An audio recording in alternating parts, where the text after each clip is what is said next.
HYTALE combines the scope of a sandbox with the depth of a roleplay game, immersing players in a procedurally generated world where teetering towers and deep dungeons promise rich rewards. A promise like this wouldn't be possible without an immersive and engaging invention mode with hundreds of prefabs and story elements. Today, we're going to be taking a look at the prefabs in HYTALE and just about how crazy they pretty much are. Because seriously guys, it's crazy. There's confirmed over 7,000 different prefabs in the game.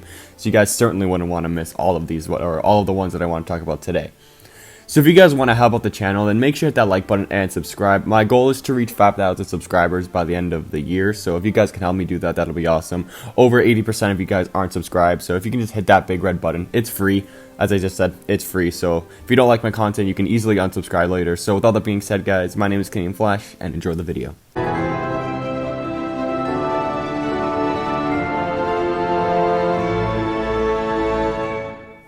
Hey everybody, what's going on? CanadianFlash for guys, and today everybody, we're going to be taking a look at prefabs in HYTALE.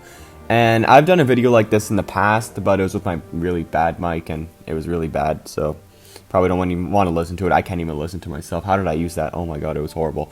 Also, since then we have learned that HYTALE will have over 7,000 different prefabs, which is a lot. That the player can come across while playing HYTALE. And just to be clear, a prefab can be anything from a generated castle to like a bush, so just keep that in mind. So once you keep that in mind, in this video I made 4 different like prefab categories that like disperse the different types of prefab. This is not like confirmed from the HYTALE team, I just made this up myself. So I just want to explain to you what they are right now. So the first category is like plant life prefabs. So for example, like trees and all that. Then there's underwater prefabs, random generated dungeons that might have some lore to it, but it's up to the player to like imagine the lore.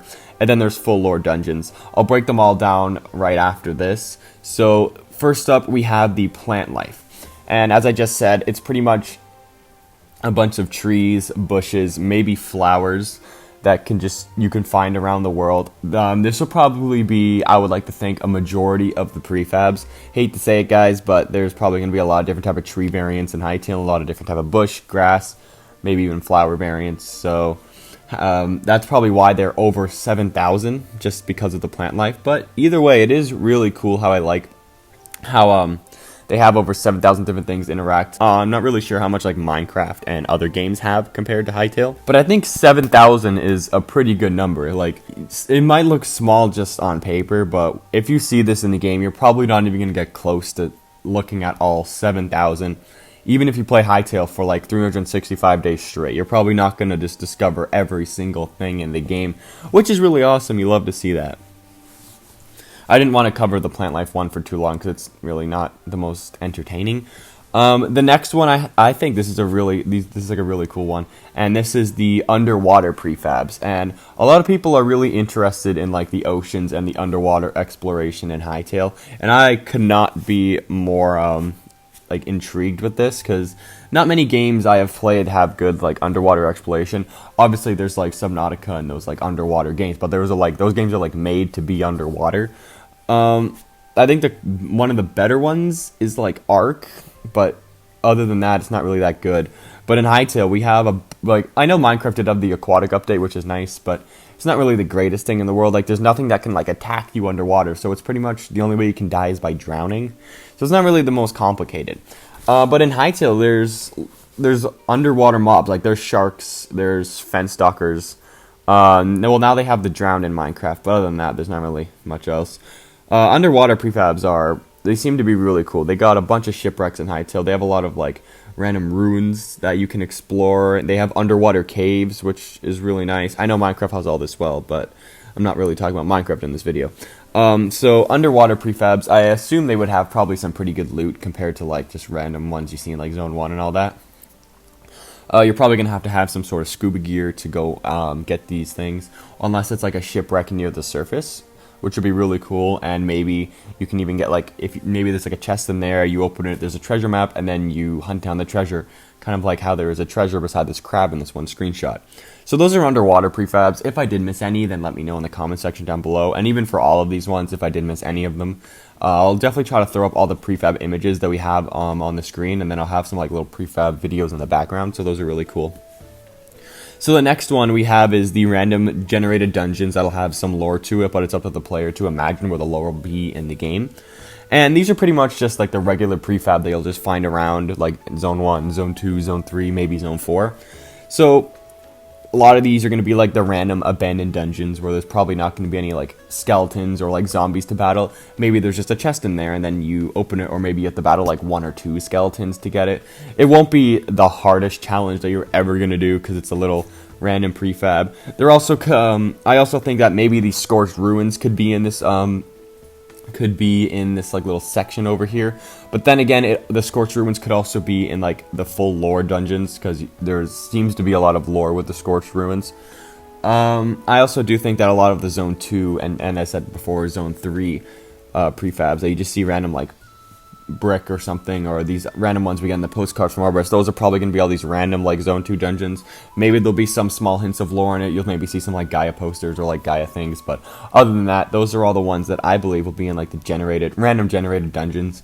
Maybe you'll have some like sort of cave dungeons also as well. I think the cave dungeons will fit into this. Maybe some of them can be in the full lore, but I think majority of them are going to be in this random generated cave dungeon like tier or like area.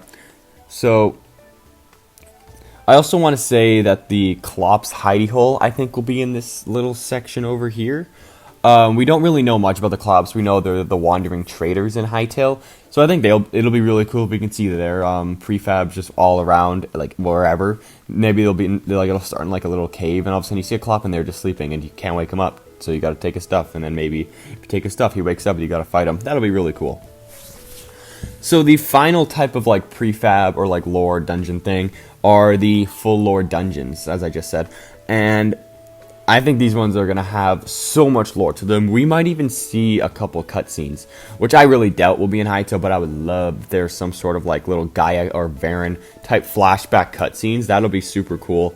So for some dungeons that are prefabs that I can see in this list are like Gaia's Temple, Quebec, Farron, Scarrick, Chork, Outlander camps, villages, whatever, all of their stuff, because they're main mobs that you interact with in the game. And then also on the Scarrick side, I think the Sand Palace is a really huge type of prefab that you'll find in the game. There might only be just one Sand Palace. I doubt there'll be more than one. And we know that the Sand Palace is imprisoning the Sand Empress. So I don't know what the Sand Empress is. Is it a Scarrick? Is it a Farron? We're not really too sure, but it's in jail or it's enslaved or whatever, because we know there was slavery with the Scarricks and the Farrons. Scarricks enslaved the Farrons, and I think they probably made the Farrons build like the Sand Palace and their ziggurats, maybe. I'm not really too sure, but there's going to be a lot of lore to these different types of like prefabs, and I can't wait to discover all of them. I also put the Scorched Ruins in this like little tier as well, because they're Scorched Ruins.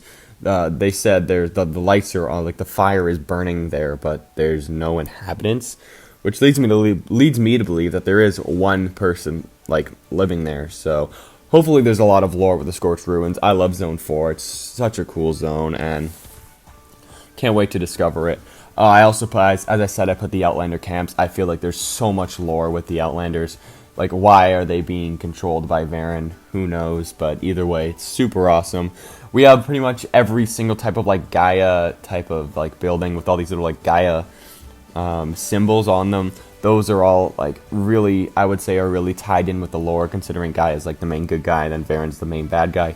You have Varen symbols all around. You got Gaia symbols all around. All of these like little prefabs with those type of symbols can be in some sort of real good lore for the game, and I can't wait to like discover them. It's gonna be awesome. And the last thing I want to talk about is the element circles. This could be in a random generated one, is like randomly generated that have some lore, and it could be in this one as well as the full lore, mainly because the elements are absolutely massive for Hytale. We know there are the 5 main elements. We have earth, wind, water, fire, and lightning. Lightning obviously is the best one, and then they're all surrounding the void, so they're probably containing the void. So I believe that you're going to have to obviously maybe battle a couple mobs and get the element with the element crystal, maybe put in your staff or something, or maybe just wield it yourself, who knows, or maybe put it into like Gaia's portal to transport you to the Temple of Gaia. I don't really know what it'll be, but either way, it's super awesome, and I cannot wait to discover all of these different type of prefabs in Hytale. It's going to be amazing, and there's definitely going to be people who make a video showing every generator structure that has ever been in the game. So as I said before, these are not like confirmed tiers for different types of like prefabs, but I just made them up just to make it easier to talk about it in this video. So that is going to wrap it up for this video, guys. If you did enjoy, and if you did learn something, actually you didn't know anything about the prefab so far in Hytale, hit the like button, subscribe, comment whatever you guys didn't know, or comment if I did miss anything, because I probably did. I do my best to put as much as I can into these videos, but it's kind of hard sometimes, and when there's 7,000 different prefabs, I'm bound to miss one, obviously. So if you did enjoy, and if you do think there should be another tier, let me know in the comment section down below. But other than that, hope you all enjoy this video, and I'll see you on the next one. Goodbye.